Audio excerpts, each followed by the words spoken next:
क्या होता है जब आप कोई भी ऑब्जेक्ट, जैसे मान लीजिए आपने जब आप स्विमिंग में करते हो या पानी में उतरते हो तो आप अपने आप को थोड़ा हल्का महसूस करते हो। अगर आपने नोटिस किया है कि जब भी आप स्विमिंग कर रहे होते हो, पानी में उतरे होते हो, पानी के अंदर हौज में या तालाब में, तो आप अपने आप को अपने एक्चुअल वेट से थोड़ा सा हल्का महसूस करते हो, ये होता है। या फिर जब भी आप कभी वो बाल्टी भरे हो पानी में, तो जब बाल्टी पानी के अंदर आप चलाते हो तो पानी का वजन उतना, बाल्टी का वजन उतना ज़्यादा नहीं लगता है जब भी आप उसके अंदर चला रहे होते पानी मग्गे को। लेकिन जब आप उसको बाहर निकालोगे तो आपको वेट उससे ज़्यादा लग रहा होगा जिसमें बाहर निकाल लोगे, क्योंकि ऐसा लगता होगा कि लिक्विड जो है उस चीज़ को छोड़ना नहीं चाह रहा है, तो उससे एक्चुअल वेट से थोड़ा सा ज़्यादा लग रहा होगा जब आप बाहर निकाल रहे होगे। ठीक, तो ऐसा इसलिए होता है क्योंकि लिक्विड के पास एक तरीके का पास फोर्स होता है लिक्विड के पास, जो कि जिसको हमने नाम दिया बायोन फोर्स या फोर्स ऑफ बायोन्सी। बायोन्सी ने इस चीज को बताया, इसलिए हमने इनके नाम पे रख दिया कि फोर्स ऑफ बायोन्सी। तो इसका स्टेटमेंट लिख लीजिए आप, upward force applied by a liquid.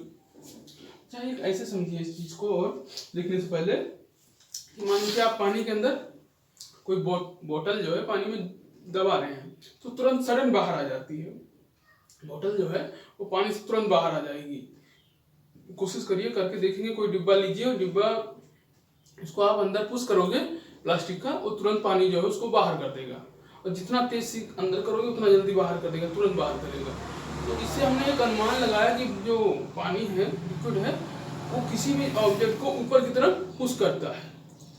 तो प्रश्न उठा कि भाई आप जाते हो, आप पानी में, आप ना करो तो आप डूबने लगते हो, या लोहा कोई होता है, वो लोहा है वो डूब जाता है, लेकिन प्लास्टिक है, अगर सेम वेट का हम लोहा ले लें और सेम ही जितना लोहे का वेट है उतनी ही वेट की प्लास्टिक ले लें तो प्लास्टिक तो डूब जाएगी, सॉरी लोहा जो है वो डूब जाएगा, प्लास्टिक नहीं डूबेगा। तो ऐसा क्यों होता है? अगर जो है लिक्विड फोर्स लगाता है तो दोनों पे लगा रहा है, ठीक है। तो ऐसा क्यों हो रहा है कि लोहा डूब जा रहा है और प्लास्टिक नहीं डूब रही है? इसको हम अभी आगे डिस्कस करेंगे। तो पहले क्या होता है बायोन फोर्स की, upward force, upward force, upward force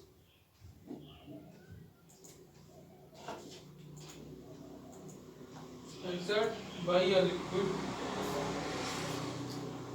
upward force exerted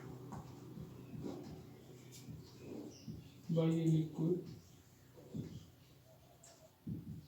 चलिए बॉटल डाल रहे हो या कोई भी चीज डाल रहे हो तो हमने लिख दिया ऑन बॉटल, क्योंकि आप बॉटल डाल रहे हो पानी में।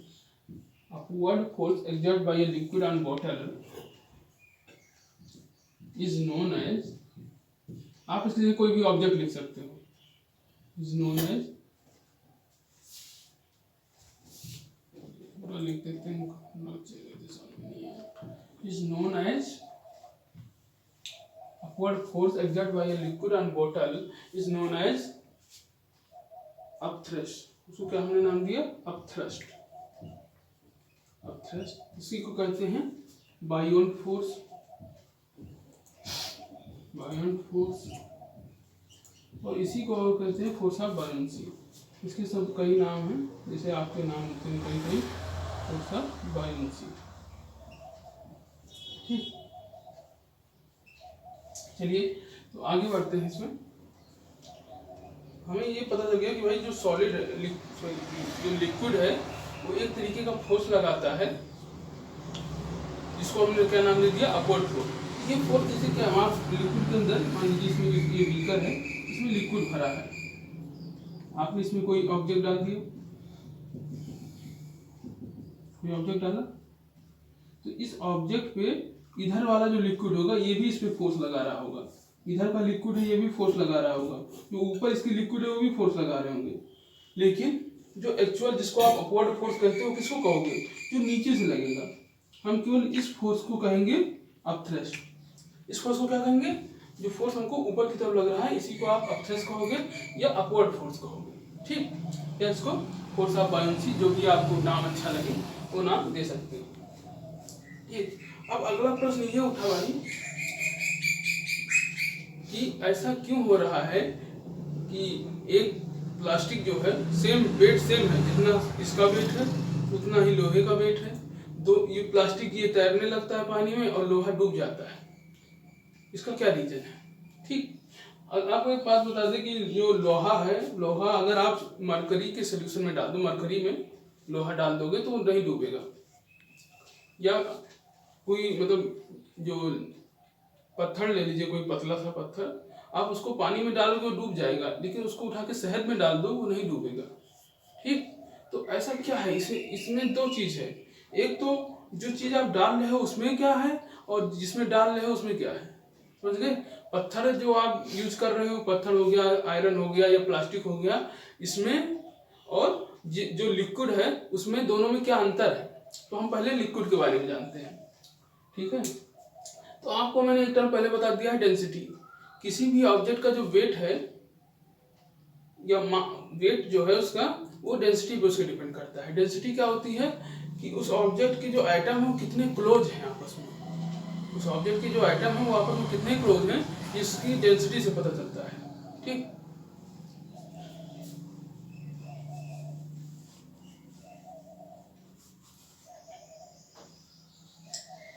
चलिए आगे बढ़ते हैं। तो हमें ये पता चल गया अब तक कि जो जैसे पानी आपने लिया एक में, एक बीकर में, दूसरे में शहद लिया, तो पानी में क्या हुआ, वो पत्थर का टुकड़ा डूब गया, लेकिन शहद में डूबा नहीं। शहद ये है वाटर, ये क्या है, शहद, हनी, शहद। तो इसमें नहीं डूबा, इसमें डूब गया, सॉरी इसमें डूब गया, इसमें नहीं डूबा। इसका एक ये अभिप्राय निकला, इसका मतलब कि पानी और शहद में कुछ तो अंतर है दोनों में। तो पहला अंतर क्या है कि शहद गाढ़ी होती है और पानी उतना गाढ़ा नहीं होता है। तो कोई भी ऑब्जेक्ट किसमें डूबेगा, किसमें सिंक करेगा, ये किस पर निर्भर करता है कि उस ऑब्जेक्ट, उस जिसमें डूब रहा है कोई भी जो मटेरियल है, जो लिक्विड है, कोई भी ऑब्जेक्ट किस लिक्विड में डूबेगा या नहीं डूबेगा, ये किस पे निर्भर कर रहा है पहले कि लिक्विड की डेंसिटी कैसी है। लिक्विड की डेंसिटी कैसी है, डेंसिटी मतलब वो गाढ़ा है या पतला है, ये इस चीज पे निर्भर कर रहा है। ठीक। तो पहला हमको क्या मिल गया कि बायोन फोर्स किस पे निर्भर करती है, डेंसिटी ऑफ अ लिक्विड। लिख दीजिए आप यहाँ पे,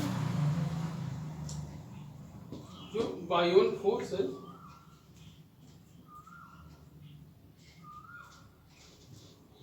बायोन फोर्स डिपेंड ऑन, पहली कंडीशन क्या आ गई, density of liquid, density of liquid. ठीक। और दूसरा क्या है, डेंसिटी ऑफ मटेरियल। समझ गए ना कि आप जिस चीज को डुबा रहे हो उसकी डेंसिटी क्या है। जिस चीज में जिसमें डूब, जैसे जिस लिक्विड में डुबा रहे हो उसकी डेंसिटी पे डिपेंड करता है, और जो ऑब्जेक्ट डुबा रहे हो आप, जो उसमें डाल रहे हो, उसकी डेंसिटी क्या है, मतलब डेंसिटी ऑफ ए ऑब्जेक्ट।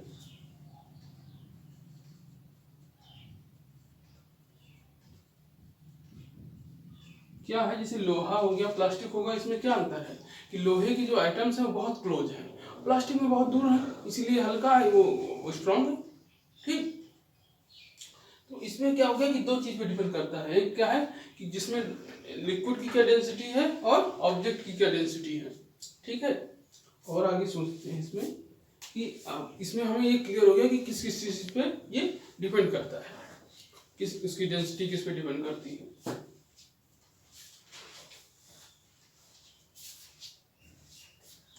अब बात आई कि जैसे आयरन आयरन जो है पानी में डूब जाता है और प्लास्टिक पानी में तैरती है। इसका क्या मतलब निकला, क्या मतलब निकला ये मैं बता देता हूं आपको। अच्छा, इससे आपको एक चीज क्लियर हो गया होगा कि जैसे, सॉरी,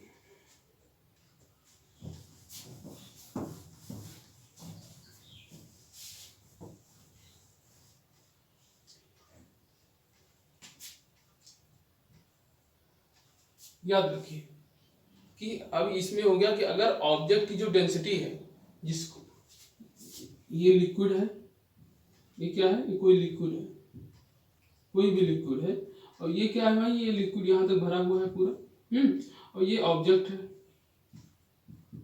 ये कोई ऑब्जेक्ट है जो इसमें आप डाल रहे हो, ठीक है। तो ये ऑब्जेक्ट इसमें नहीं डूबेगा। इसकी एक कंडीशन, पहली कंडीशन क्या होगी कि अगर इस ऑब्जेक्ट की जो डेंसिटी है इसकी डेंसिटी से कम हो तो वो नहीं डूबेगा। Density of object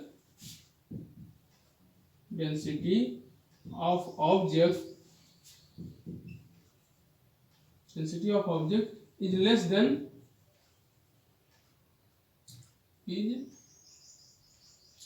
density of object जो है वो कम होना चाहिए किससे?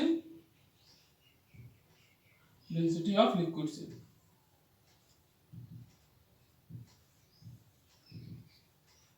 इसमें क्या है भाई, इस कंडीशन में ऑब्जेक्ट जो है पानी में डूबेगा ही नहीं, लिक्विड में डूबेगा ही नहीं। कब? अगर ऑब्जेक्ट की डेंसिटी लिक्विड की डेंसिटी से कम है तो वो पानी के अंदर डूबेगा नहीं, तैरता रहेगा। क्या है?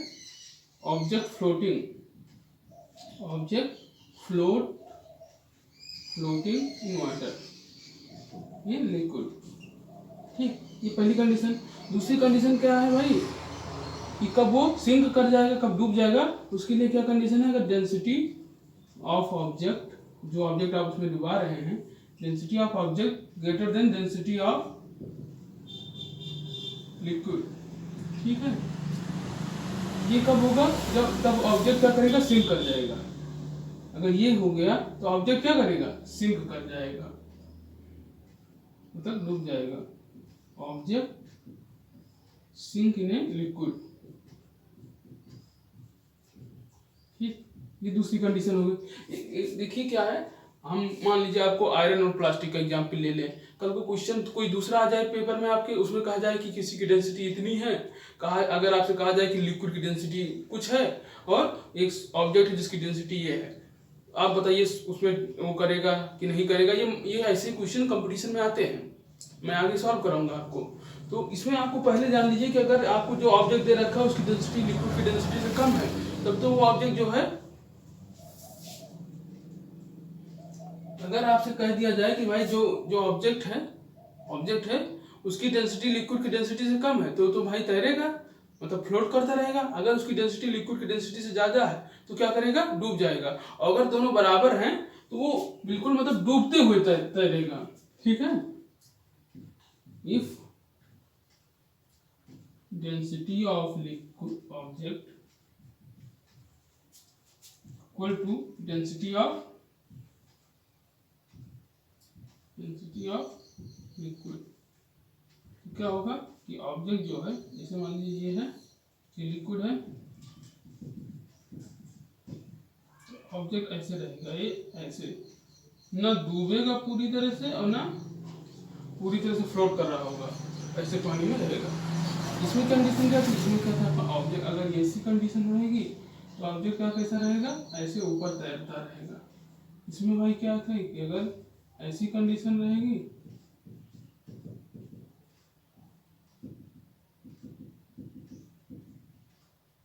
तो ऑब्जेक्ट ऐसे रहेगा, डूब गया तो ठीक है। खैर ये तीनों कंडीशन है और तीनों। स्वागत है आपका हमारे चैनल पर। इस चैनल पर हम 9th क्लास से लेकर 12th क्लास तक के सभी सब्जेक्ट पढ़ाएंगे और एनसीईआरटी को फॉलो करेंगे। ये जो पढ़ा रहे हैं हम, इसको जो बच्चे 9th से 12th क्लास में हैं, ये इनके लिए प्रॉफिटेबल है। और जो बच्चे कॉम्पिटिटिव एग्जाम की तैयारी कर रहे हैं, कंपटीशन में बैठने वाले हैं, चाहे वो नीट देना चाहते हो या ये एयरफोर्स, नेवी, एनडीए या कोई भी कॉम्पिटिटिव एग्जाम देना चाहते हो जिसमें साइंस पोर्शन आता है, तो उनके लिए सबसे ज़्यादा प्रॉफिटेबल है। क्योंकि आप 1 लाख क्वेश्चन चाहे सॉल्व कर लो, लेकिन जब तक आप ये नहीं पढ़ोगे कि ये क्वेश्चन बना कैसे है, तब तक आपके लिए वो चीज़ प्रॉफिटेबल नहीं होगा। इसमें हम यही आपको सिखाएंगे क्वेश्चन बनता कैसे है। ठीक, थैंक यू।